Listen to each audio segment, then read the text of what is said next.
देव भगवान अल्लाह, खुदा, ईश आदि नाम एक ही शक्ति के हैं। वो कैसा है, कहां है, कैसे मिलता है, किसने देखा है? ये प्रश्नवाचक चिन्ह पूर्ण रूप से हटाने के लिए अवश्य सुनिए जगत गुरु तत्वदर्शी संत रामपाल जी महाराज के अमृत वचन, सर्व पवित्र धर्मों के पवित्र शास्त्रों के आधार पर। अब इसे सिद्ध हो गया कि ब्रह्म की साधना करने से भी वो परम मोक्ष नहीं होता। कौन सा मोक्ष? गीता ज्ञानदाता 15वें अध्याय के 1 से लेकर 4 श्लोक में कहता है कि उल्टे लटके हुए ये संसार रूपी वृक्ष को ऐसा जानो, ऊपर को जड़ यानी पूर्ण परमात्मा सतलोक, अलखलोक, अगम और अकय लोक में ऊपर रहता है। वो तो है सारे ब्रह्मांडों का रचने वाला, सबका पालन करने वाला सतपुरुष कबीर साहब। वो तो जड़ है संसार रूपी वृक्ष की, और नीचे उससे तना है। तना समझो पार ब्रह्म अक्षर पुरुष है। उससे आगे फिर मोटी डारी समझो, एक डार वो ज्योति निरंजन ब्रह्म है, और उस डार के फिर 3 शाखा है, रजगुण ब्रह्मा, सतगुण विष्णु, तमगुण शिव जी। और ये शाखा समझो, और आगे पात रूप संसार। तो वो मूल परमात्मा कौन है? गीता अध्याय नंबर 15 के श्लोक नंबर 1 में तत्वदर्शी संत की पहचान बताई है कि जो इस उल्टे लटके हुए संसार रूपी वृक्ष के सभी विभाग भिन्न भिन्न बता दे कि मूल मालिक कौन है, इसका तना किस कौन है, डार कौन भगवान है, और शाखा कौन है, पत्ते क्या। तो परमेश्वर 600 वर्ष पहले जो आते हैं अपने मुख कमल से अपना वो अमृत वाणी अपना ज्ञान बोलते हैं, उस तत्व ज्ञान में सूक्ष्म वेद में 600 वर्ष पहले भगवान ने बोला था, अक्षर पुरुष एक पेड़ है, सरपुरुष वाकी डारे, तीनों देवा शाखा है, भाई पात रूप संसार। बताओ, जिसको अनपढ़ कहते थे, दुल्हा कहते थे, अशिक्षित कहते थे, क्या जाने वेदों और गीता और पुराणों को, एक ही शब्द में, एक ही वाणी में पूरी गीता का रहस्य छुपा दिया भगवान ने, कबीर भगवान ने स्पष्ट कर दिया कि अक्षर पुरुष एक पेड़ है, जो जमीन से बाहर दिखाई देता उसको तना कहते हैं, वो पेड़ है। और उसको अक्षर पुरुष तो ये पेड़ है, और सरपुरुष ज्योत स्वरूपी निरंजन, उससे फिर मोटी डार समझो, और फिर उस डार के आगे 3 शाखा, वो रजगुण ब्रह्मा, सतगुण विष्णु, तमगुण शिव जी जानो, और पात रूप संसार। तो ये गीता अध्याय नंबर 15 के श्लोक 1 में ये भी स्पष्ट किया कि जो ये सभी पार्ट बता देगा सवेदवित, वो तत्वदर्शी संत है।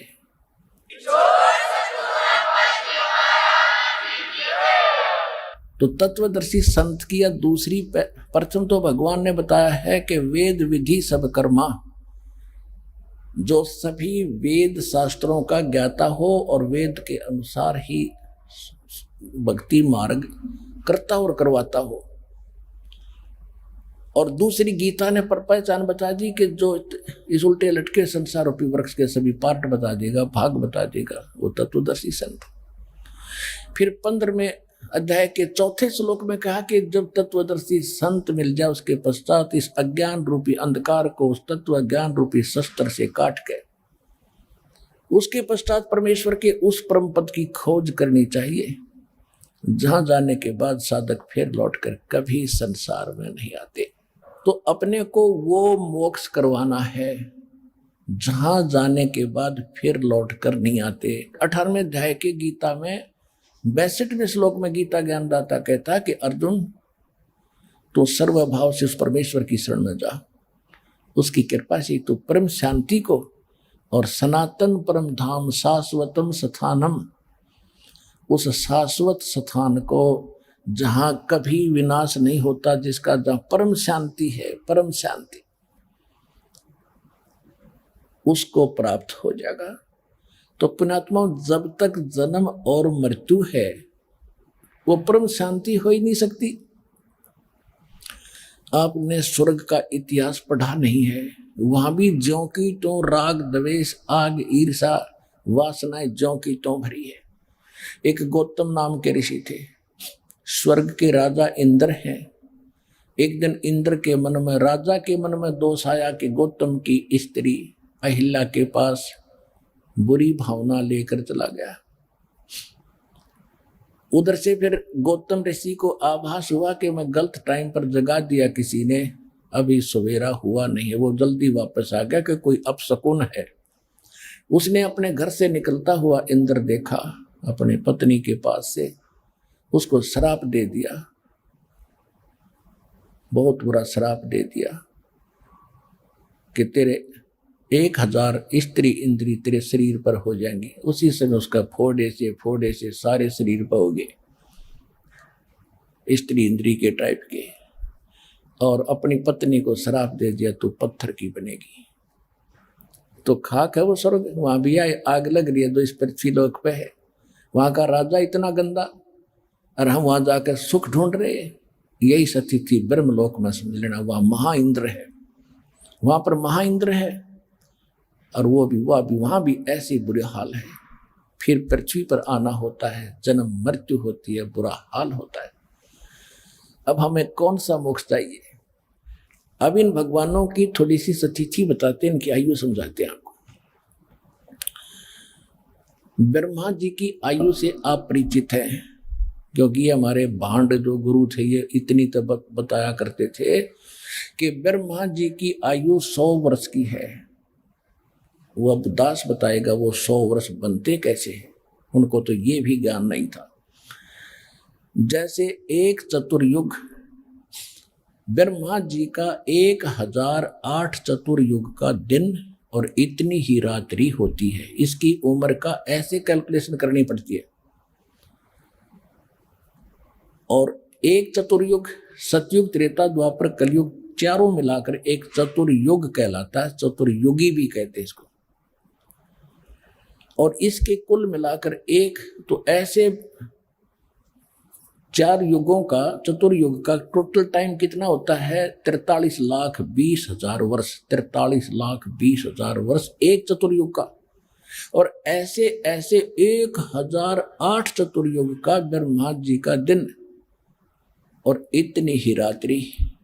इसको लंप सम 1000 चतुर्युग माना जाता है। जैसे हमारे यहाँ वर्ष कैलकुलेट करते हैं अपना यहाँ का मनुष्यों का, ये वैसे वास्तव में 365 सही 1/4 वो दिन होते इसमें, लेकिन हम अमूमन इसको 365 दिन का ही मानते हैं। इतना समझ लो।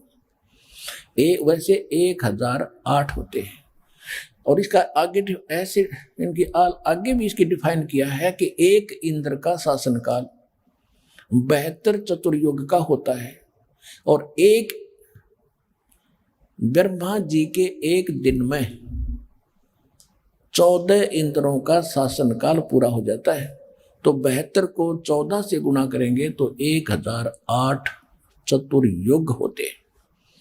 तो लमसम माना जाता है 1000 चतुर्युग का ब्रह्मा का दिन, इतनी ही रात्रि। ये दोनों मिलाकर समझो एक दिन रात बन गए ब्रह्मा के। ऐसे 30 दिन रात का महीना और 12 महीने का एक वर्ष, ऐसे बने हुए पीरियड से।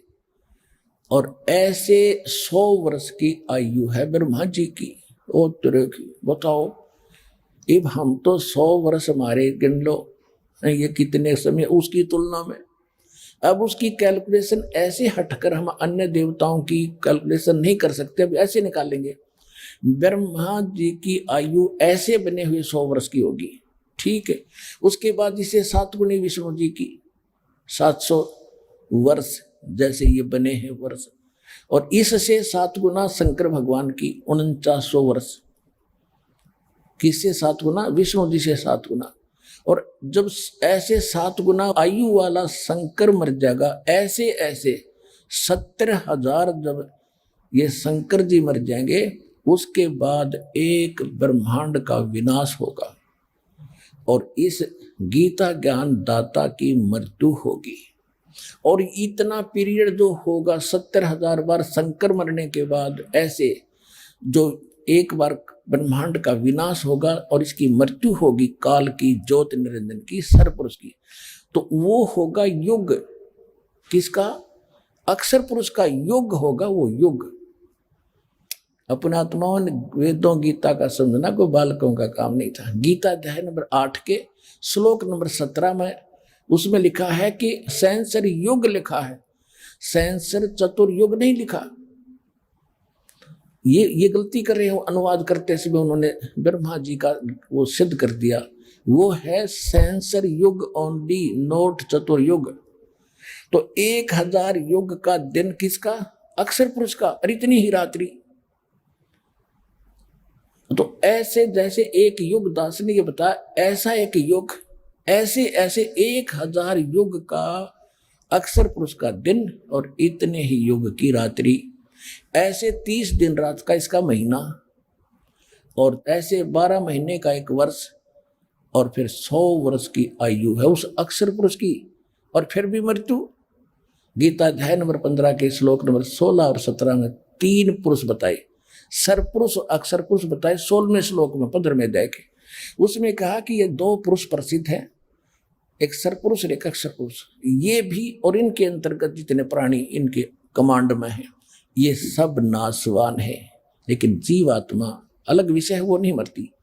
फिर उसके तुरंत बाद का 17वें श्लोक में 15वें अध्याय के उत्तम पुरुष है तू अन्य परमात्मा इति उदाहरते, ये लोग तरम अवश्य विवर्ती अवैश्वर। वो इन दोनों से कोई अन्य है, वो परमात्मा श्रेष्ठ भगवान उत्तम पुरुषोत्तम, और वही तीनों लोकों में प्रवेश करके सबका धारण पोषण करता है। वो मूल रूपी संसार है, संसार रूपी वृक्ष की मूल है, और वही वास्तव में अविनाशी है, अव्यय ईश्वर है। तो वो कौन है? और इनकी मृत्यु जो इतनी लंबी आयु है अक्षर पुरुष की, फिर भी मृत्यु है, इसलिए इसको अक्षर कहने लगे। अक्षर माने अविनाशी होता है, लेकिन ये अविनाशी नहीं है, लेकिन अविनाशी से कम भी नहीं है। इतनी लंबी उम्र में मरेगा, लेकिन फिर भी मृत्यु है। तो सूक्ष्म वेद में कहा है, एती उम्र बुलंद मुर्गा अंतरे, सतगुरु लगे न कान न बैठे वो संतरे। इतनी लंबी आयु होने के बाद भी मृत्यु होगी, क्योंकि आपको वो तत्वदर्शी संत नहीं मिला। जो गीता अध्याय नंबर 4 के श्लोक नंबर 34 में जिसका वो वर्णन है, यजुर्वेद अध्याय नंबर 40 के मंत्र 10 में जिसका कहा कि वो धीरा नाम तत्वदर्शी संत ही सही सही मार्ग बताते हैं, उनसे सुनो। तो वो तत्वदर्शी संत आज विश्व में ये दास है। एक बार को आओ चाहे 100 बार सुन लो।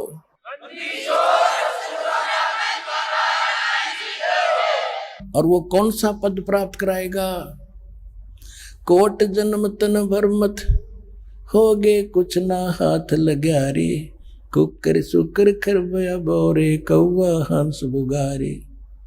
मन तो चल रे सुख के सागर, जहाँ शब्द से दूरत ना हगर।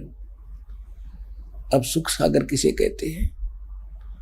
शंखों लहर बेहर की उपजे कहर नहीं जा कोई, दास गरीब अचल अविनाशी सुख का सागर सोई।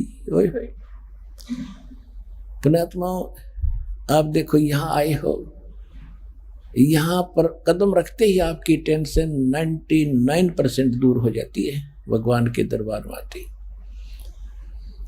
और फिर यहाँ पर कैसा सुख महसूस करते हो? एक मिनी सतलोक है। आपका सारा दिन रात का पता नहीं कैसे गया।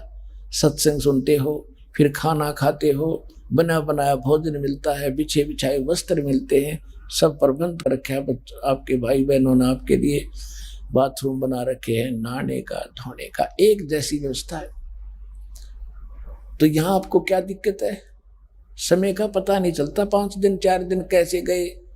ये सतलोक में ऐसा ही है। ये तो एक कंजक्टेड सा क्षेत्र है, वो तो बहुत खुला, और वहाँ भगवान की चर्चा भी आपको ऐसे सुनाई जाती है। समय है वहाँ आपका, कहीं सत्संग चल रहा है, मालिक सुना रहे हैं, आप वहाँ भी सुन सकते हो, फिर कहीं घूम रहे हैं, यानी ऐसे समय जाता है, सारी चीज सुविधा उपलब्ध है। कभी खुद चर्चा करते हैं दाता की, नीचे से गए हुए तो बहुत रोते हैं, हमने जुल्म करा है भगवान, देख कैसे नीच थे हम, कहाँ गंद नरक में गिरे थे। सौ शुक्र मनाते हैं उनका और उनका धन्यवाद करते हैं कि तुम फंसे नहीं हमारे साथ, धन्य है तुम्हारी बुद्धि को, जो पहले वहां रह गए तो हमारे साथ इस गंदे लोक में नहीं आए। तो इस प्रकार वहां समय हमारा व्यतीत होता है। तो कभी कभी ये दास बहुत बार होता है वैसे मेरे साथ, तो जब अकेला होता हूँ और बालक की याद सताती है, अंदर से ऐसी हिलोर उठती है कि दुश्मन भी दुश्मन नजर नहीं आता, अपने से दिखते सारे। जैसे किसी से कोई कहा सुनी हो भी जाती है तो उस समय ऐसा लगता है जैसे अपना सा ही वह है, वो भी कोई किसी का पराया नहीं है। तो वो थोड़े से समय के लिए होती है, वो न्यारा आनंद होता है, फिर वो चली जाती है। तो कोशिश करने के बाद भी उस व्यक्ति के विषय में वो भावना नहीं बनती जो उस समय उस लहर के दौरान थी। तो परमात्मा कहती वहां पर शंखों लहर मेहर की उपजे, वो मेहर की लहर थी और फिर कहर हो गया, वो न्यू का न्यू, ऐसे है वैसे कैसे क्यों बोला वो, उसने ऐसे कैसे कह दिया मेरे को, ये कर दूंगा वो कर दूंगा। ये तो आग में जल रहे हैं, यहाँ पर कहर है हमारे ऊपर। शंखों लहर मेहर की उपजे, कहर नहीं जा कोई, दास गरीब अचल अविनाशी, सुख का सागर सोई। मन तू चल रे सुख के सागर, जा शब्द से दूरत नागर।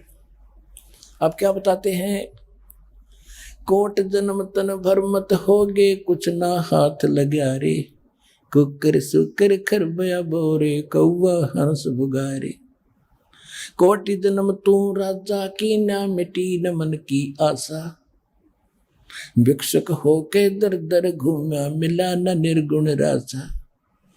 इंद्र कुबेर ईश की पदवी, ब्रह्मा वर्ण धर्म राया, विष्णुनाथ के लोक को जाके फिर भी वापस आया।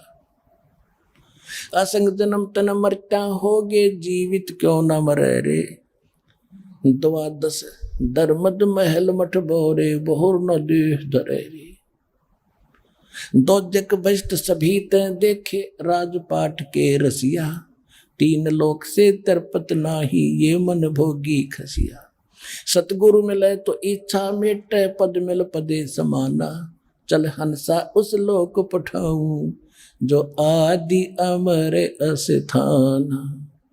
चार मुक्ति जहाँ चंपी करती, माया होरी दासी, दास गरीब अबे पद पर से, वो मिले राम अविनाशी। पुण्यात्माओं, धन्य है आपके माता पिता जिनसे जन्म हुआ, और धन्य है आपके संस्कार जो आपको यहाँ ले आए। किसी भी कारण से आप आ गए भगवान के दरबार में, आपके पुण्यों की कमी नहीं है।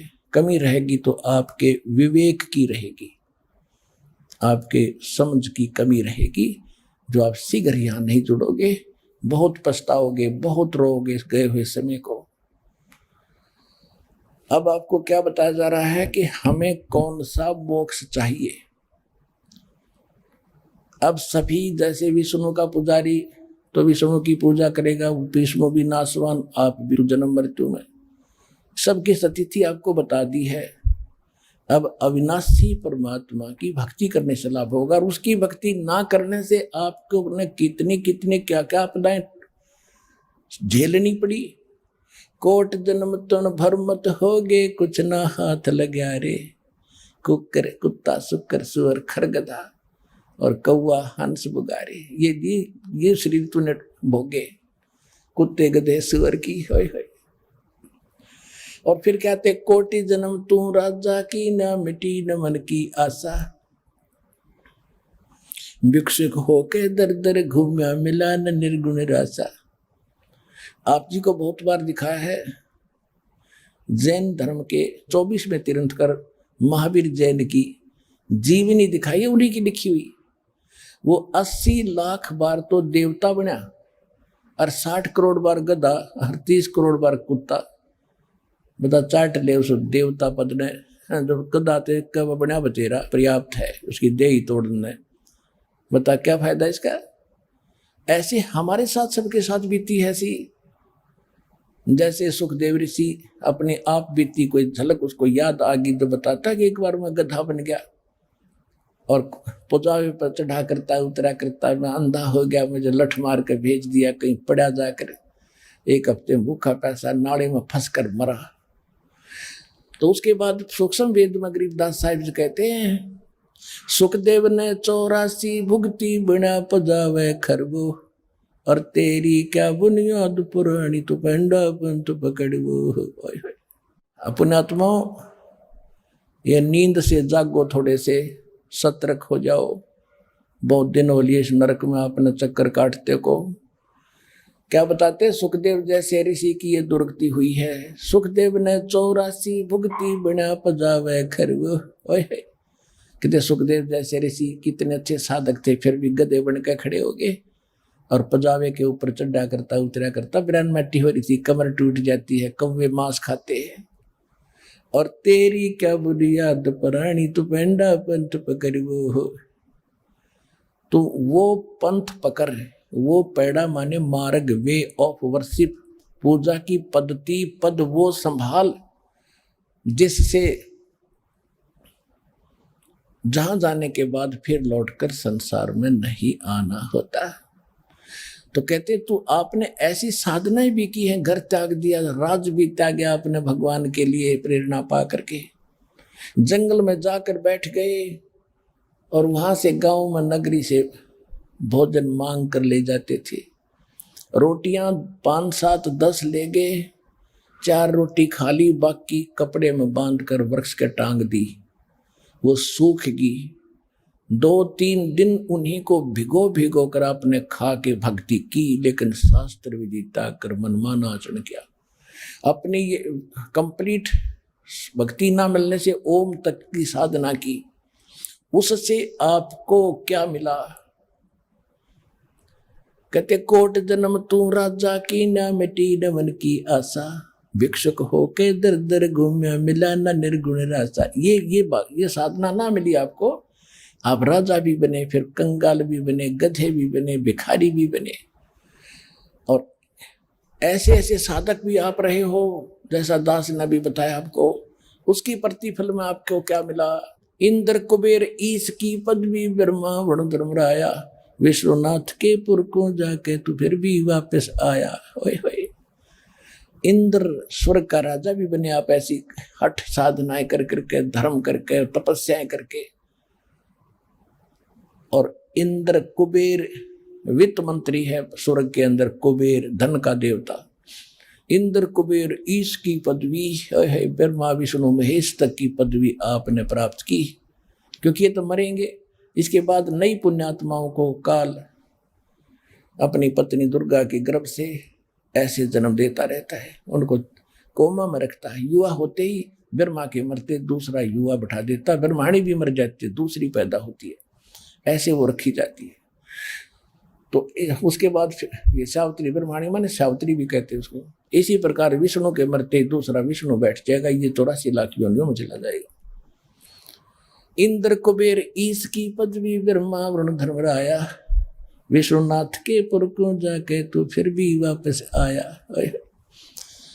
अपना आत्माओं, इंद्र कैसे बनता है।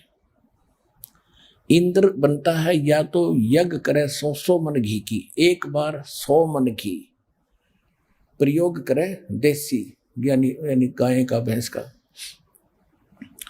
और 100 मन घी जहां लगेगा जिसमें हवन भी होगा, भंडारा भी होगा, तो अन्य आइटम कितने लगेंगी अंडरस्टूड है। और उसकी कुछ कंडीशन है कि उसमें कोई बाधा ना हो, उसकी कुछ कंडीशन है, वो कंप्लीट रहे, टर्म एंड कंडीशन पूरी रहे। और 100 यज्ञ करे, ऐसी 100 यज्ञ करे, दी लास्ट वाली यज्ञ में भी कोई त्रुटि होगी, विघ्न पड़ गया तो सारी खत्म, फिर नए सिरे करो, दूसरा या तप करो। इन 2 तरीके से इंद्र की पदवी प्राप्त होती है। इंद्र जो वर्तमान में स्वर्ग का राजा को इंद्र कहते हैं, स्वर्ग के राजा को, जो 72 चतुर्युग तक ही शासन करता है। उसके बाद इसकी मृत्यु, ये गधा बन जाता है। नेक्स्ट इंद्र की पदवी के युग जो पंक्ति में होता है उसको बैठा दिया जाता है। और दूसरे जो इसको एक हिदायत होती है कि तेरे शासन काल में यदि कोई इंद्र की पदवी प्राप्त करने योग्य धर्म या तप कर लेगा तो तुझे हटा दिया जाएगा बीच से, उसको बैठा दिया जाएगा उसी समय। तो ये चिंता बड़ी रहती है। आपको पता है राजा लोग तो मानस मरवा दें, सैनिक मरवा दो, हजारों हजारों अपने राज को सुरक्षित रखने के लिए। तो इंद्र ने हलकारे छोड़ रखे पृथ्वी लोक पे, गुप्त देवता उसके, और वो ये देखते रहते हैं। वो सीआईडी ऑफिसर हैं उसके, सीआईडी वाले हैं वो, और वो देखते रहते हैं कि कौन कैसी साधना कर रहा है। वो तुरंत बताते हैं कि ऐसे ऐसे उस जंगल में बैठा है, वो तपस्या इतने वर्षों से कर रहा है। सुनते हैं वहां बैठकर सबसे वो। तो इंद्र फिर क्या करता है, वहां स्वर्ग से देवी औरतें भेजता है सुंदर, और उनके तप खंड करवाता है, या अन्य कोई बाधा दूसरे धर्म यज्ञ में करवाता है। एक मार्कंडे नाम के ऋषि बंगाल की खाड़ी में एकांत स्थान ढूंढ कर वहां साधना कर रहे थे। इंद्र को पता चला कि ऐसे ऐसे मार्कंडे नाम के गोसाई, एक ऋषि बहुत समय से तपस्या कर रहे हैं। उसको चिंता बनी, टेंशन बनी कि तेरा राज जाएगा। उसने एक सुंदर औरत अपने लोक से भेज दी उसका तप खंड करवाने के लिए। अब उसको दे दिए, सारी सिद्धि दे दी उसने। आसपास के वातावरण ऐसा बना दिया जैसे एक फाल्गुन के उत्तर होता है, बसंत ऋतु जैसा बना दिया। और ऐसी मीठी मीठी धुन अपने आप बज रही है गाने की, और वो डांस करने लगी थोड़ी सी दूरी पर उस ऋषि के सामने। ऋषि की अर्ध आंखें खुली थी, अर्ध बंद थी, ऐसे करके कभी खोल रहा था कभी बंद कर रहा था। वो काफी देर डांस करती रही, नाचती रही, पर ऋषि मुस्काए तक नहीं। अंत में निवस्त्र होगी। तब ऋषि ने कहा कि हे बेटी, हे माई, हे बहन, आप किस लिए आए हो, आपका उद्देश्य क्या है? वो शर्मिंदा होकर के उसने वस्त्र पहनकर कहा कि ऋषि जी, मेरे स्वरूप को देखकर यहाँ के अन्य बनखंड के जो ऋषि थे, तपस्वी थे, वो तो सभी कंडम हो गए, लेकिन आप ना जाने आपकी समाधि कहाँ थी, आप पर असर नहीं हुआ। तब मार्कंडेय ऋषि ने कहा कि जहां मैं समाधि से गया हुआ था, वहां तेरे जैसी तो उन नाचने वालों की 7 नौकरानी थी, बंदी थी। वो इतनी ब्यूटीफुल है तुमसे, तो तेरे को क्या देखूं मैं? अपने आत्माओं विचार करना। जैसे हम इन महापुरुषों को समाधि लगाए और लोग तप करते देखा करते थे, भाई पता नहीं न के पा लिया होगा। यो मन इतना नीच है, इतना बकवादी है, ये मन इतना शरारती तत्व है, ये 1 सेकंड भी ना बैठ दे जीवन है।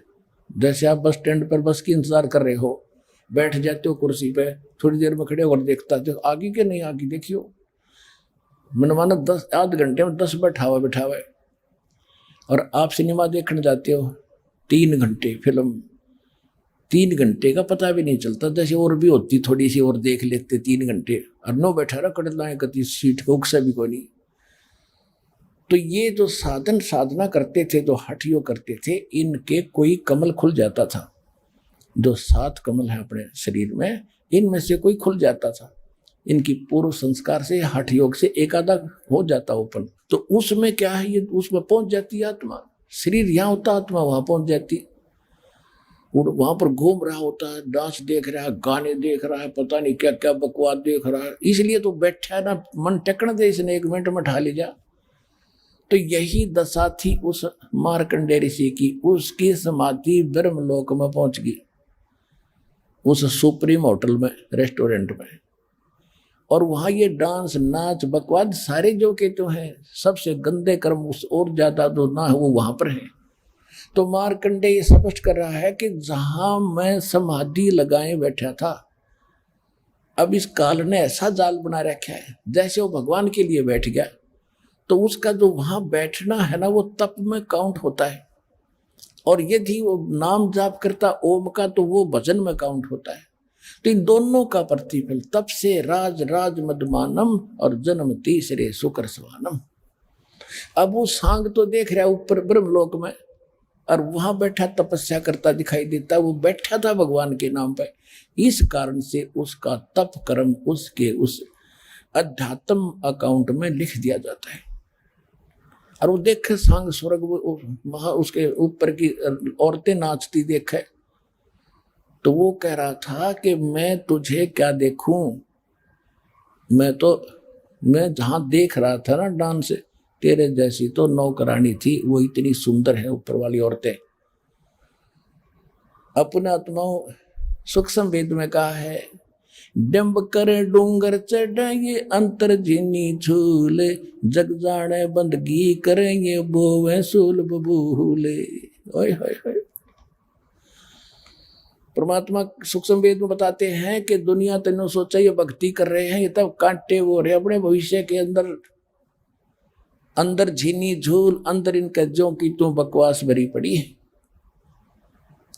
एक थोड़ी सी कथा साथ में और सुनाता हूं। एक शिरंगी नाम के ऋषि थे, उन्होंने हठ योग किया, जैसे ये करते हैं ना खेचरी मुद्रा लगा दो, ये विशेषकर ये हंसा देश वाले, सतपाल महाराज वाले और बाल योगेश्वर वाले ये बकवाद कराते हैं। वो तो तुम 7 जन्म नहीं प्राप्त कर सकते जो ऋषि कराया करते थे। उल्टा जीभ को ऊपर न करके और तालू पर लगाने का अभ्यास करते हैं। इससे क्या होगा, अमृत क्रिया होती है यार, लेकिन इस आपसे तो हो ही नहीं सकती वो क्रिया, उसमें कितना समय लगता है। पहले ऋषि लोग लंबी आयु होती थी, तो वो क्या करते थे ये मूर्ख, के पहले भक्ति योग्य बनते हैं, इन सब वासनाओं का नाश करते हैं, फिर भक्ति करेंगे। तो वो जब वासनाओं का नाश हो गया, फिर भक्ति की जरूरत क्या रहेगी? भक्ति ही तो इन वासनाओं का नाश करेगी, फिर तो आप भगवान बन गए। अगर ऐसे आपके जो शास्त्र विरुद्ध साधनाओं से ये वासनाएं नाश होती, तो इन सदग्रंथों की क्या आवश्यकता थी? तो उसमें क्या किया उसने? अभ्यास किया खेचरी मुद्रा का, ऐसे तालुबों पर जीव लगा कर। उससे क्या होता है कि इस अभ्यास से जब तालु तक जीभ लगना शुरू हो जाती है और काफी समय तक लगी रहती है, ऊपर से एक हमारे यहाँ ऊपर अंदर इस तालु के ऊपर एक छोटा सा जैसे अंडा देखा हो मुर्गी का, और वो फूट जाए, उसका भी चौथा हिस्सा फूटे हुए का, ऐसा एक स्थान है हमारे अंदर इस तालु के ऊपर। और शरीर से जो हमारे एक अमृत भी बनता है अंदर, जैसे सभी आप देख रहे हो कैसे कैसे आइटम बनते हैं शरीर में, और जिससे संतान उत्पत्ति होती है पदार्थ भी बनता है, ऐसे अमृत भी बनता है। लेकिन वो अमृत शरीर में ना जाकर के सीधा नाभि पर पहुंचता है। नाभि के चारों ओर एक कुंडलनी शक्ति है, कुंडलनी एक नागिनी है, एक नाड़ी है, उसका मुंह ऐसे है सर्प की तरह, और वो उसके ऊपर आके गिरता रहता, वो सारा का सारा वो भस्म कर देती है, खत्म करती है। और श्वास के जो ये लोग क्या करते हैं, श्वास क्रिया करते हैं, उससे सूक्ष्म श्वास हो जाने से वो उसका मुंह नीचे को हो जाता है, फिर वो शरीर के अंदर प्रवेश होना शुरू होता है वो अमृत जो है। और वो क्या है, जैसे तालु का जीभ लगाएंगे तो वो फिर वहां से एक वाल सा टिका है उसके ऊपर, वो वाल हट जाएगा, बिल्कुल सूक्ष्म सा है, तिल से का भी चौथे हिस्सा ऐसा वाल है, फिर उससे एक सुराख है बाल जैसा, उसमें से वो अमृत फिर हमारे नाभि के ठीक ठिकाने गिरता जाके, और नाभि से फिर सब आहार चलता है, तो उसको भूख बंद हो जाती है। अब श्रृंगी ऋषि जी ने ये क्रिया कर ली, और अयोध्या के बनी में पहले आसपास जंगल बहुत होते थे, उसमें बैठ गया जाकर, और वृक्ष की तरफ मुंह करके बैठ गया समाधि लगा के। अब भगवान की खोज में शब्द घूमते हैं, जाके देखा एक साधु आया हुआ है, 1 दिन देखा, 2 दिन देखा, 10 दिन देखा, 20 दिन देखा, महीना देखा, कि ये ना कोई फ्रेश होने जाता है ना कुछ खाता है, एक बार वृक्ष के जीभ लगाता है, ऐसे चाटता है, फिर बैठा ही रहता है। चर्चा का विषय बन गया कि ऐसा महापुरुष देखा ना सुना, इधर उधर की दुनिया देखने आने लगी। उस समय राजा दशरथ अयोध्या के राजा थे, उनकी एक लड़की थी, उसके बाद ये चारों पुत्र तो बहुत बाद में हुए हैं। तो उस लड़की थी जो दशरथ जी की, उसको भी पता चला कि एक साधु संत है, तो उसमें लड़कियों को माता पिता फ्री छोड़ते थे, साधु संतों के पास जाओ बेटा, अपना अच्छे विचार सुनो, दर्शन करो, पुण्य कमाओ। तो अपनी माताओं के साथ वो वहां गई और सहेलियों के साथ देखा दूर से। तो उसने किसी वैद्य से पूछा कि ये साधु आंख खोला जो बात बढ़े, वो सुंदर बहुत थे ऋषि जी, युवा अवस्था थी, उधर से वो लड़की भी युवा थी। तो उसके मन में ये कुमत जागी। तो उसने एक साधु अपने वैद्य से पूछा कि ये संत आंखें कैसे खोले, ये कैसे उठे। तो उसने कहा कि जहां ये जीभ लगाता है एक बार वृक्ष की दिन में, वहां पर शहद लगा दो। राजा की लड़की कौन रोका उसने अपनी नौकरानी से कहा कि अच्छा सा शहद लगा दे यहाँ पर। उसने शहद लगा दिया। ऋषि जी ने जिस समय वो अपना करता था आहार, उसने ऐसे जीभ मारी। पहले 2-3 बार जीभ लगाता था, उसने 10 बार चाटा, उसने 10 बार चाटा। दूसरे दिन लगा दिया, तीसरे दिन तो ऋषि जी आँख खोल ली और देखा चारों तरफ वो दर्शक खड़े। अगले दिन वो भोजन बना के ले गई थी, खाना खिला दिया, खीर ख्यार उसताई। फिर अपने पिताजी से प्रार्थना की कि पिताजी मैं दीक्षा लेना चाहती हूँ, महापुरुष से दीक्षा ले ली। फिर वो उस लड़की लेकर भाज गया पंडित जी, राजा दशरथ की लड़की को, उससे विवाह कर लिया उन्होंने। फिर तो परमात्मा कहते हैं विकार मरे मत जानियो जो भूबड़ में आगे। ये विकार मरेंगे इस भक्ति से जो दास बताता, सांस के सिमरण से, ऐसी सचिति हो जाएगी आपकी। अब मार्कंडेय ऋषि ने कहा कि तेरे से कोई और सुंदर हो उसको भेज। तब उर्वशी ने कहा कि मेरे से सुंदर स्वर्ग में कोई नहीं है, मैं सबसे सुंदर और इंद्र की पटरानी हूं। और आप एक बार इंद्र लोक में चलो। मार्कंडेय ऋषि ने कहा कि बेटी इंद्र मरेगा जब तू क्या करेगी कि मैं 14 इंद्र वरूंगी, 14 इंद्र पति बनाऊंगी। अपने आत्मा देखो हम कितने समय से भटक रहे, कोट जन्म तन भर में हो गए, कुछ नहीं हाथ लगा रहे। तो उस पुण्य आत्मा जो इंद्र की पत्नी बनी हुई है, स्वर्ग की रानी, महारानी, तो उसने अपने मनुष्य जीवन में कितने पुण्य किए होंगे, कितनी भक्ति की होगी, कितनी लंबी आयु प्राप्त कर ली, कितना सुख समय का उसने पुण्य कर लिए। वो कहती है कि इंद्र 72 चतुर्युग का जीवन पूरा करके मर जाएगा, दूसरा इंद्र गद्दी पर आवेगा, मैं उसकी भी पत्नी रहूंगी, मैं जीवित रहूंगी। और मार्कंडेय जी को इतना तो पता ही था कि ब्रह्मा भी मरेगा, इंद्र भी मरेगा। तो उसने कहा कि वो 14 इंद्र भी मरेंगे, तब तू क्या करेगी भाई? 14 इंद्र भी मरेंगे तब तू क्या करेगी? तभी तो मरेगी। हाँ, मैं जितने इंद्र भोगूंगी वह तो गधे बनेंगे मृत्यु के उपरांत, और मैं गधी बनूंगी मृतलोक में जाके। मार्कंडेय ऋषि कहने लगा कि फिर मुझे ऐसे गंदे लोक में तू क्यों ले जावे थी, जहां का राजा गधा बने, रानी गधी बने। तो क्या कहती है, मैं अपनी इज्जत रखने के लिए, नहीं तो वहां मेरी हंसी करेंगे, मजाक करेंगे, तू वहां पर हार कर आगी ऋषि के सामने, इसलिए एक बार चल पड़ो। तो मार्कंडेय ऋषि कहने लगा, रे भूतनी तू आज भी गधी 14 खत्म करेगी, हर मरने के बाद तो खुद कह रही है मैं गधी बनूंगी, बाढ़ में जा तेरा इस इंद्र लोक में, पैर भी ना रखूं मैं। अब इतने में इंद्र स्वयं आ गया और इंद्र ने कहा कि महाराज आप जीते, हम हारे, विधान अनुसार आप इंद्र की गद्दी प्राप्त करो। मार्कंडेय ऋषि ने कहा, रे इंद्र तू क्या बात करता है, इंद्र ता राज का गद्दा बेस्टा ना भोगा इंद्राणी नो। कहते मेरे लिए ते काग की बीट है, और सुन छोड़ इस इंद्र के लोक को, तुझे भक्ति बताता हूं ब्रह्मलोक की, चल वहां ब्रह्मलोक में कितना सुख है। अब इन ब्राह्मणों ने, पंडितों ने ब्रह्मलोक तो ऊपर ज्ञान नहीं था, ये उसने फाइनल मान रहे थे।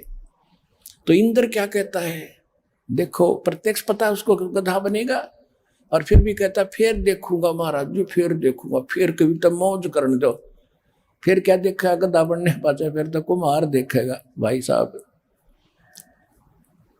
देखना, आप देखो, अब जैसे आप किसी मित्र रिश्तेदार के पास जाते हो, उसको समय पर टूक मिल रहे हैं, कोई अच्छा पद प्राप्त है, कोई डॉक्टर, इंजीनियर, IAS IPS, जज, मंत्री, मुख्यमंत्री बना हो, उस और वैसे भी समाज में थोड़ी बहुत ठीक सी उसकी इज्जत हो, उसको कह के देखो ऐसे, और सारी मान भी लेगा क्योंकि पुण्य आत्मा। फिर नुगा फिर देखांगे, फिर खाक देखा गदा बने पास, फिर तो कुम्हार देखेगा, 2.5 मन का बोरा कड़पा मारेगा लठ। देखना अब देख बुराई छोड़, आसत लोक आश्रम बरवाला जिला हिसार में कल्याण करवा ले। ये है तरीका।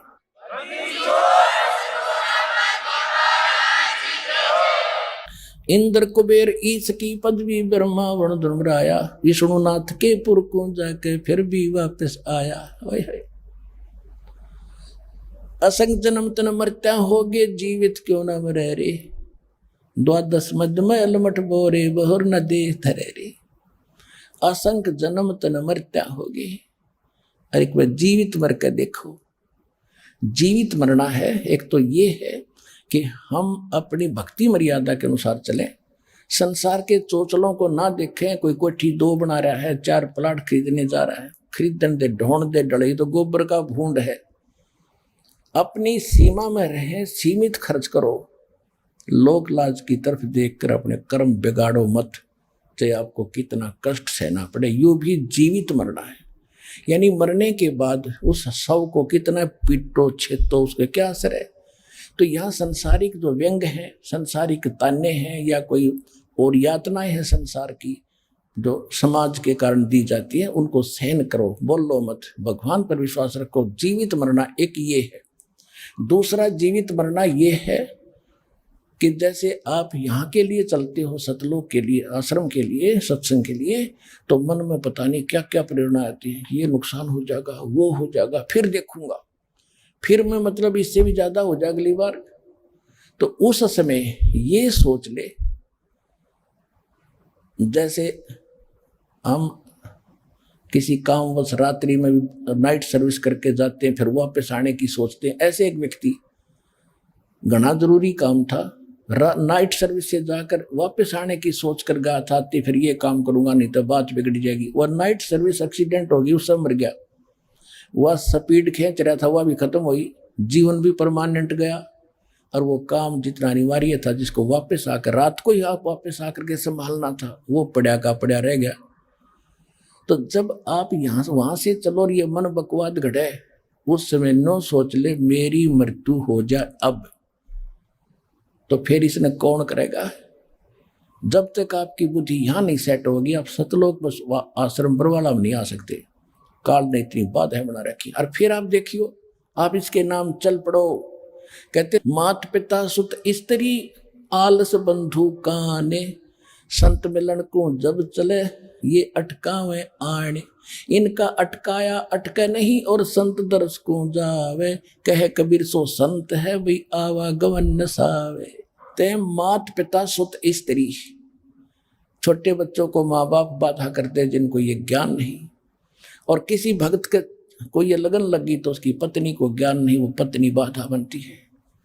किसी की पत्नी को ज्ञान हो गया तो पति दुश्मन बन बैठ जाए, लाठी लेकर बैठ जाएगा, नहीं जाएगी, वहां नहीं जान दूंगा। फिर आलस, आलस, फिर देखेंगे एक कद, फिर देखेंगे, गर्मी ज्यादा है, सर्दी ज्यादा है, ये बहाना और आलस।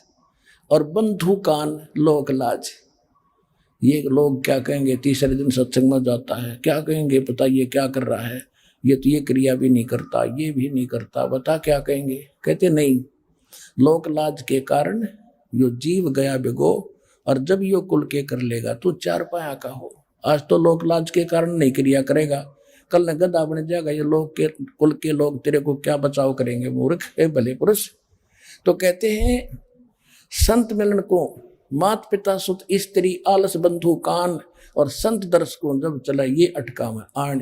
इनका अटकाया अटके नहीं, इनका डटा डटे नहीं, और संत दर्श को जाए, कहे कबीर सो संत है, उसका आवागमन न साए। अब जैसे आप चलते हो तो ये सोच लो कि आप मर गए, मृत्यु होगी, आप यहां आगे 4 दिन 5 दिन, और जब यहां अपना काम भगवान का करके जब जाओगे, अगर कोई छोटा मोटा हानि हुई है तो फिर पूरी कर लेंगे, क्योंकि जीवन है। यदि परमानेंट टिकट कट गई, परमानेंट मर गया, जब कौन संभालेगा, उन ठेकेदार बना बैठा। इसको कहते जीवित मरना। असंग जन्म तन मरता होगे, जीवित क्यों न मरे रे।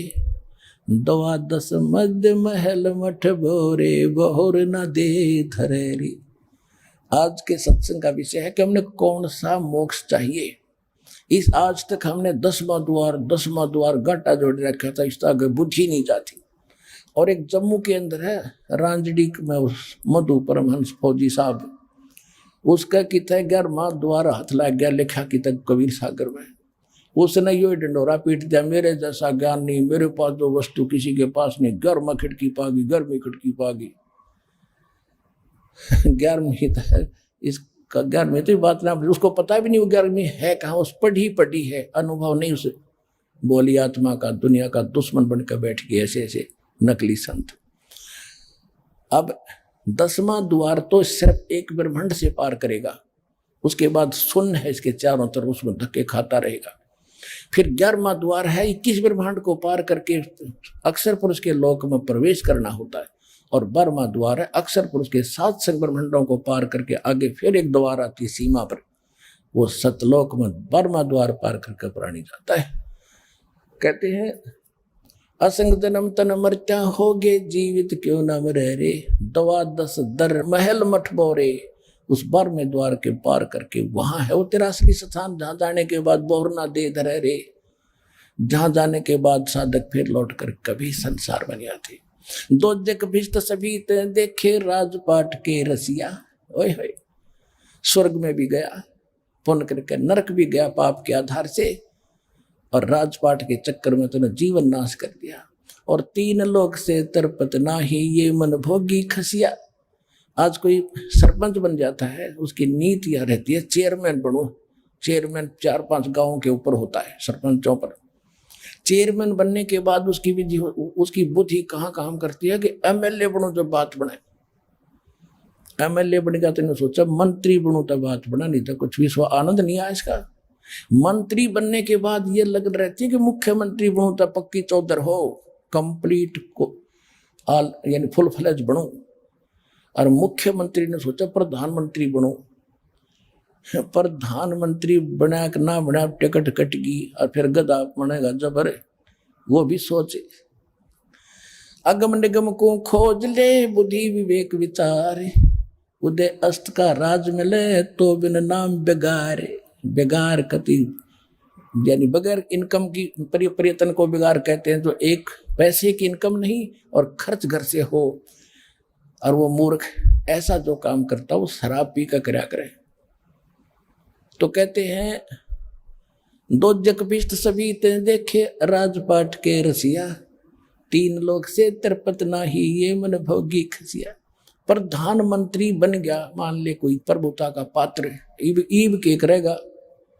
अब बता आगे कौन सा कदम रहेगा तेरा, राष्ट्रपति बन जाएगा, फिर क्या बनेगा। फिर पीछे तू पशुआ की जे गद्दा बैल बनाई, ये 56 भोग कहा मन बोरे, की कुरडी चरने जाई। ओए होए, टूटी कमर पजावे चड्डे कागा, मन मास गिलाई। तो परमात्मा कहते हैं फिर पीछे तू खर की जेगा, कुरडी चरने जाई। टूटी कमर पजावे चड्डे, तेरा कागा मास गिलाई खाए। फिर क्या वो कहते हैं, जय सतगुरु की संगत करते सकल कर्म कट जाई, अमरपुरी पर आसन होते जहां धूप ना छाई। हम फिर आते हैं 2 जग भिष्ट सभी ते देखे, राजपाट के रसिया, 3 लोक से तरपत नाही, ये मन भोगी खसिया। इसको 3 लोक भी दे दे तो भी संतोष नहीं इस मन पापी के। कैसे होगा, सतगुरु मिले तो इच्छा भेटे, पद मिल पदे समाना। संत मिलेगा, इन इच्छाओं को काटेगा, समाप्त करेगा। किसके लिए ढोरे हो डले, या कितने दिन तुम रहोगे, करोड़ रुपये जमा कर लिए, कल मृत्यु होगी, भगत कौन प्रयोग करेगा उसको। आप कुत्ता बन के घूम रहा होगा कोठी के चारों तरफ, एक चौकीदार की तरह। सतगुरु मिले तो इच्छा मिटे, पद मिल पदे समाना। पद मिल पदे समाना। ओए होए। गीता अध्याय नंबर 15 के श्लोक नंबर 4 में कहा कि तत्वदर्शी संत की प्राप्ति के उपरांत परमेश्वर के उस परम पद की खोज करनी चाहिए जहां जाने के बाद साधक फिर लौटकर कभी संसार में नहीं आते। तो यहां अब देखो, यहां ये है सुख संवेद, कोड वर्ड, पद मिल पदे समाना है। यहां एक पद का अर्थ है पद्धति, वे ऑफ वर्शिप, यानी पूजा की विधि पद्धति। सही पूजा की शास्त्र अनुकूल सुख संवेद अनुसार परम संत से जो पद्धति प्राप्त होगी, उस पद मिल पदे समाना, उस पद्धति से वो परम पद प्राप्त होगा जहां जाने के बाद साधक फिर लौटकर कभी संसार में नहीं आते। सतगुरु मिले तो इच्छा मिटे, पद मिल पदे समाना। चल हंसा उस लोक पठाऊं, जो आदि अमर अस्थाना। वहां क्या सुख है? चार मुक्ति जा चंपी करती, माया होरी दासी। यहाँ की चार मुक्तियां तुम प्राप्त करते हो, कुछ दिनों के बाद फिर उसको खत्म करके फिर गधे बनकर खड़े हो जाते हो। वहां सदा के लिए ये मुक्ति, चारों मुक्ति तेरे चरणों में पड़ी रहेंगी। चार मुक्ति जा चंपी करती, माया होरी दासी। दास गरीब अभय पद पर से, वो मिले राम अविनाशी। तो हमने वो मोक्ष कराना है जहां जाने के बाद फिर कभी लौटकर संसार में नहीं आना है। वो केवल एकमात्र सतलोक आश्रम बरवाला, जिला हिसार, हरियाणा में इस दास रामपाल दास के प्राप्त है, किसी के पास नहीं है। आओ और अपना कल्याण करवाओ।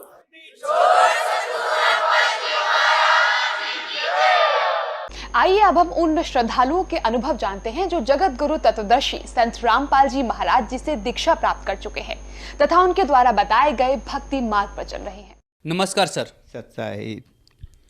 सर क्या नाम है आपका? मेरा नाम नारायण दास साहू, ग्राम सिंगोला, जिला राजनांदगांव, छत्तीसगढ़। सर क्या काम करते हैं आप? मेरा छोटा सा किराना का दुकान है और मैं प्राइवेट प्रैक्टिस डॉक्टरी का भी करता हूँ। सर संत रामपाल जी महाराज जी से आपने नाम दीक्षा कब ली? 6 जून सन 2013। सर संत रामपाल जी महाराज जी से नाम दीक्षा लेने से पहले आप क्या भक्ति साधना करते थे? मैं दामेखेड़ा प्रकाश मुनि साहब से दीक्षा लिया था। उनकी भक्ति 43 साल तक किया। सर आपने बताया कि आप 43 वर्ष दामाखेड़ा पंथ से जुड़े रहे, प्रकाश मुनि जी को गुरु बना के। तो सर यह भक्ति साधना करने से आपको क्या लाभ प्राप्त हुए? मेरे को कोई लाभ नहीं मिला, बल्कि हानि होते गया। मैं बीमारी में, इतना जटिल बीमारी में पकड़ लिया कि मैं चलने फिरने में असमर्थ हो गया था। मेरे परिवार में भी मेरी मिसेस को हमेशा हर नवरात्रि, जब नवरात्रि आता था ना, तो उसी समय उनको हमेशा बीमार पड़ती थी, उसको हॉस्पिटल में ले जाके भर्ती करना पड़ता था। अंत में उसकी गर्भाशय का ऑपरेशन करवाना पड़ा था। सर आप सन 1970 दामाखेड़ा पंथ से 43 वर्ष आपने वहाँ भक्ति की, लेकिन आपको कोई लाभ नहीं हुआ। फिर सर आप संत रामपाल जी महाराज के शरण में कैसे आए? एक दिन ऐसा हुआ, मेरा बड़ा लड़का गया था अपना ससुराल, वहाँ से फ़ोन लगाया कि करीब करीब 8 बज रहा था कि एक साधना चैनल लगाओ, वहाँ एक कबीरपंथी संत का बहुत ज़बरदस्त प्रवचन आता है और उसको सुनो। फिर मैं सुना, 3 महीने तक सुना। मैं घर में ऐसे बिस्तर में लेटे लेटे, मैं तो एकदम मतलब बीमार से बहुत त्रस्त था। मेरी वेट मात्र 39 किलो का हो गया था। ऐसे ही सोए से बिस्तर में संत रामपाल जी महाराज से प्रार्थना किया, हे मालिक, यदि आप सच में संत हैं और आपके पास शक्ति है तो मेरे तबीयत को ठीक करो, मैं बड़वाला आना चाहता हूँ। ऐसा करके मैंने प्रार्थना किया और मैं तुरंत ऐसा प्रार्थना मैं किया और तुरंत खाट से उठ के चलने फिरने के लायक हो गया। फिर मेरा बड़ा लड़का, फिर बहू भी बोली मेरे को भी ले चलो पिताजी करके, चलो तुम भी चलो। फिर हमारे मिसेज बोली कि हम मेरे को छोड़ रहे, मेरे को भी ले चलो करके। तो हम चारों जने फिर आ गए। फिर हमने सतलोक आश्रम में जाके संत रामपाल जी महाराज से दीक्षा ले लिया। सर जब भी हम संत रामपाल जी महाराज जी के शिष्यों से मिलते हैं और उनके अनुभव सुनते हैं, उन्हें कोई ना कोई चाहे शारीरिक, मानसिक, आर्थिक या आध्यात्मिक लाभ अवश्य होते हैं। आपको संत रामपाल जी महाराज जी से नाम दीक्षा लेने के बाद क्या लाभ प्राप्त हुए सर? मुझे संत रामपाल जी महाराज से दीक्षा लेने के बाद इतनी लाभ हुआ है कि मैं बताते बताते थक जाऊंगा, लेकिन पूरा नहीं कर पाऊंगा। लेकिन कुछ कुछ मुख्य बातें मैं आपके पास रखता हूं। संत रामपाल जी महाराज के दर्शन के लिए गया, और जैसे सब जितने भी वहाँ भक्तों को दर्शन दे करके सबके सर में हाथ रखते रखते आ रहे थे, वैसे ही हमारे भी सर में हाथ रखा।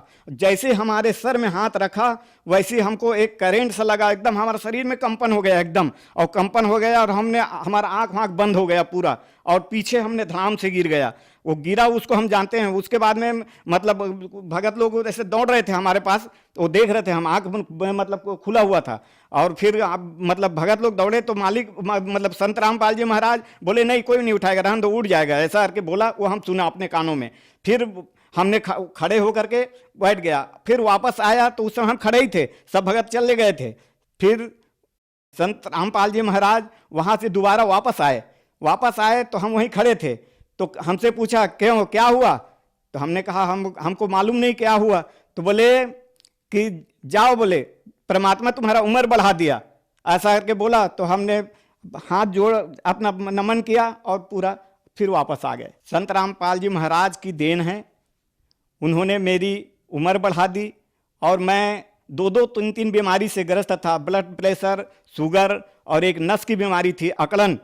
वो तीनों बीमारी सिर्फ मात्र में दर्शन से और उनकी सर पे हाथ रखने से ये सब ठीक हो गया। आज मैं इतना स्वस्थ हूँ कि मैं जिस समय आया था बड़वाला, उस समय मेरी वेट मात्र 39 किलो का था। आज मैं 65 किलो का हूँ और बिल्कुल स्वस्थ हूँ। मुझे अब किसी प्रकार का कोई बीमारी नहीं है, ना मुझे चलने फिरने में कोई तकलीफ होता है। उस समय की बात है, सन 2014 फागुन के समय 5 दिन का सत्संग चल रहा था।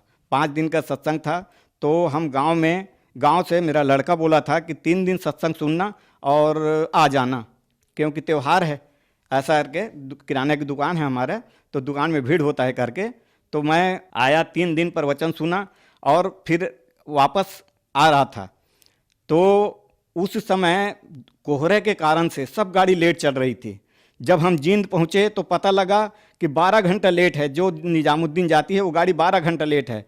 तो हमने, एक भगत जी और थे हमारे साथ में, उन्होंने कहा कि चलो ये सामने आ रहा है एक्सप्रेस, उसमें बैठ जाते हैं। तो हमको कुछ ऐसा सफ़र का आइडिया नहीं था, हमने उस गाड़ी में बैठ गया। जैसे ही हम उस गाड़ी में बैठे तो उसी डब्बे में टीटी साहब बैठे थे। उसने कहा भाई टिकट दिखाओ। तो हमने टिकट दिखाया, तो टिकट दिखाया, बोले ये तो इस गाड़ी का नहीं है, आप कैसे गलत गाड़ी में बैठ गए हो, तो आपको 1200 रुपये जुर्माना लगेगा। हमने कहा भाई हमारे पास पैसा है नहीं, आप माफ़ करिए कृपया, ऐसा करके बोले। लेकिन उन्होंने कुछ नहीं किया। वो मैं ऐसे ही जेब से मेरा पर्स निकाल लिया और कैसा पैसा नहीं होगा करके। तो वहाँ मात्र 300 रुपया था, वो 300 रुपया रखा और हमको सीट दे दिया, यहाँ बैठो करके। फिर गाड़ी चली और जब हम निजामुद्दीन पहुँचे तो उस समय करीब 7:30 बज रहा था। 7:30 बजे तक दौड़ते हुए हमने गेट में गया कि भैया ऐसा ऐसा बात है, हमको छत्तीसगढ़ जाना है और हमारे मतलब गुड़वाना में हमारे ये बुकिंग है। तो बुकिंग वाला देखा टिकट तो फेंक दिया, बोले गाड़ी चले गई है, इस टिकट का कोई महत्व नहीं है, ऐसा करके। तो हमने कहा बोला भाई कि कुछ व्यवस्था करो भाई, हमारे मतलब हम छत्तीसगढ़ से आए हैं, हमारा कैब। तो बोले यहाँ कुछ नहीं हो सकता भाई, आप जाओ कहीं से भी व्यवस्था करो। हमने एकदम मतलब तड़प गया, हमारे पास पैसा नहीं था। उसी समय हमको सतनाम भी मिला था। तो हमने घर फ़ोन किया कि ऐसे ऐसे बात है। अब तो बोले हम 3 दिन में 3 दिन लग जाएगा भाई हमको आने में, तो आप कहीं से भी करके वहाँ व्यवस्था करो। तो फिर हमारा लड़का लगाया बड़वाला फ़ोन, बड़वाला में फिर वो कोई भगत जी उठाए। फिर वो लोग बोले कि हाँ चिंता करने की बात नहीं है, हम करवाते हैं व्यवस्था, बताते हैं मालिक से अरदास लगाते हैं, ऐसा करके वहाँ बोले। फिर हमको 2:10 रात के एक फ़ोन आया कि आप जाके वो दिल्ली मतलब निजामुद्दीन में एक गेट के पास कोई काला कोट काला हेलमेट लगा करके कोई मतलब खड़ा है, जाके उसके पैसा ले लो उससे करके। हमने गया और देखा तो हमने सामने जाके सत साहब करके बोला, तो वो आवाज़ ही नहीं दिया, कुछ नहीं किया, ऐसा दूसरे तरफ मुंह कर दिया। हम घबरा गए, कौन है भाई, हमको फ़ोन ऐसा आया था। फिर हमने सामने में जाके फिर उनके खड़े हुआ और फिर बोला सत साहब करके। तब बोले अरे आपको पैसे की ज़रूरत है? तो हमने कहा हाँ भगत जी, तो कितना चाहिए? तो हमने कहा 1500 रुपये चाहिए। तो ठीक है, ऐसा करके जेब से 500 नोट 3 थी निकाल के हमको दिया और बोले जाओ अभी छत्तीसगढ़ आएगा उसमें निकल जाना, ऐसा करके। तो हमने पूछा उनसे कि भगत जी आप अपना नाम पता दीजिए, हम घर में जाके आपको पैसा भेजेंगे। तो उन्होंने कहा, ऐसा हमारे कंधे पे हाथ रखा, अरे नहीं रे, जब बड़वाला आना तो बुक स्टॉल में जमा करा देना, ऐसा बोला। और बस ऐसे ही हमारे खड़े खड़े वो गायब हो गया। हमने और फिर नहीं देखा, ना उतरते देखा ना कहीं नहीं। हमको फिर उसमें बाद में भी हमको डर लग गया कि कौन आदमी है भाई, कैसा हुआ कहिए। फिर हमने सोचा अपने मन में कि नहीं, ये मालिक अपना गुरु जी ही होगा, ऐसा करके हमने वहाँ पर अपना धीरे से अपने मन में हमने जय बोला दी दिया, संत रामपाल जी महाराज की जय करके। एक लाभ और बताता हूँ, एक उसको दुर्घटना कहो घटना कहो। हम नहाने गए थे, हमारे साथ में 3 बच्चे थे, एक में 2 मेरे नतनी था, एक नाती था।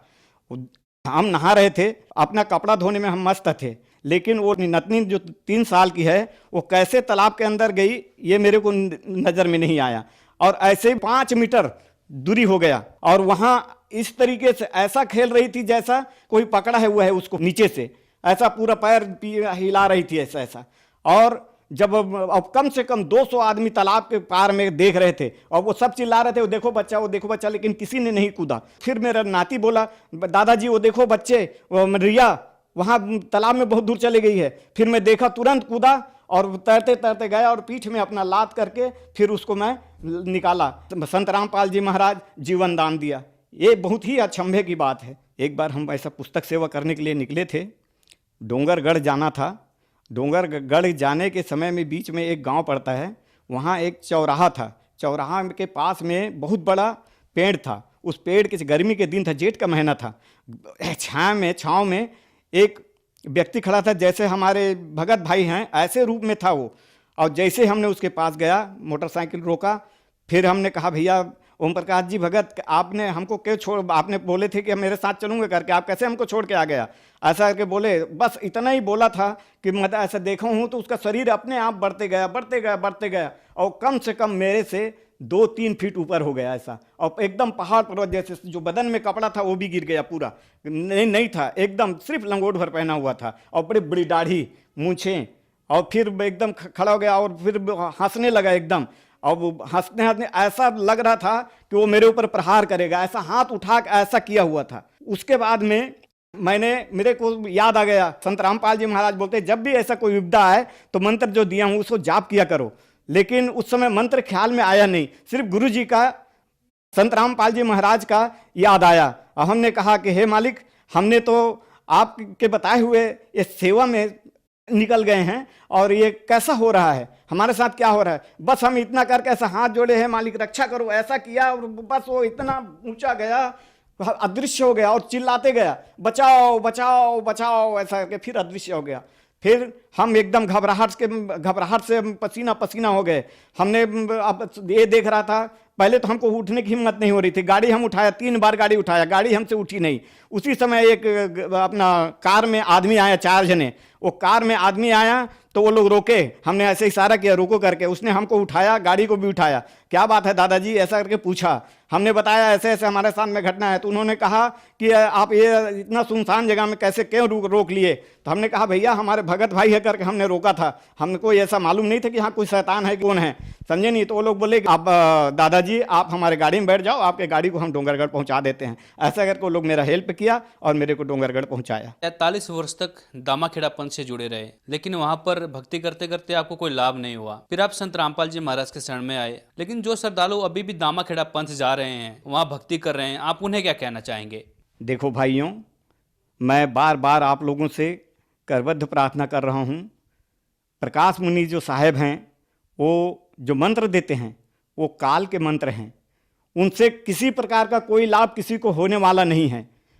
और मैं बारंबार आप लोगों से निवेदन करता हूँ, आप लोग अति शीघ्र अपना समय बर्बाद मत करो, तत्काल जगत गुरु तत्वदर्शी संत रामपाल जी महाराज के शरण में आ जाओ। वो सही गुरु हैं और सही मंत्र देते हैं, शास्त्र के नियम अनुसार आपको खोल खोल के बताते हैं और नाम जो देते हैं वो शास्त्र के अनुसार ही देते हैं। इसलिए सब भाइयों से मेरा प्रार्थना है, भाइयों बहनों सबसे प्रार्थना है कि अति शीघ्र जो भी पंथ में हैं उनको छोड़कर विश्व में पूरा संत रामपाल जी महाराज के समान या उनके समान और कोई दूसरा सद्गुरु है ही नहीं। इसलिए अति शीघ्र अपना समय बर्बाद मत करो, अपना जीवन नाश मत करो और तत्काल आप तत्वदर्शी संत रामपाल जी महाराज के शरण में आइए और अपना मुक्ति कराइए। मैंने 43 साल तक के भक्ति करके अपना जीवन बर्बाद कर दिया, मुझे एक रत्ती कोई फायदा नहीं हुआ, आप लोगों को भी कोई फायदा होने वाला नहीं है। इसलिए आप लोग मेरा कहना मानिए, मेरा सुनिए और जानिए। आप ऐसा नहीं तो एक ज्ञान गंगा करके पुस्तक आता है, उस पुस्तक को पढ़िए और देखिए उसमें क्या लिखा है और उसको पढ़ करके समझिए ज्ञान को और तत्काल आकर के संत रामपाल जी महाराज के शरण में आइए और दीक्षा लीजिए। सर, जो श्रद्धालु आपको देख रहे हैं, आप उन्हें क्या संदेश देना चाहेंगे? मैं उन सभी श्रद्धालुओं को यही कहूँगा कि वो इधर उधर ना भटकें। जो भी गुरु बनाए हैं वो गुरु योग्य नहीं हैं और उनको छोड़ करके संत रामपाल जी महाराज के शरण में आएं और अपना जीवन मुक्त करावें। संत रामपाल जी महाराज जी से कैसे नाम दीक्षा ले सकते हैं सर? संत रामपाल जी महाराज जी का कई टीवी चैनल में सत्संग आता है, उसमें नीचे पट्टी आती है, उस पट्टी में बड़वाला आश्रम का नंबर रहता है, उस नंबर पे आप फ़ोन करिए और जानकारी लीजिए और जानकारी लेने के बाद वहाँ से आपको पूरा सूचना मिल जाएगा कि कौन सा प्रांत का कहाँ पे दीक्षा लेना है, कहाँ पे केंद्र है। अब आप जा करके उस दीक्षा केंद्र में नाम दीक्षा ले सकते हैं। धन्यवाद सर। सच।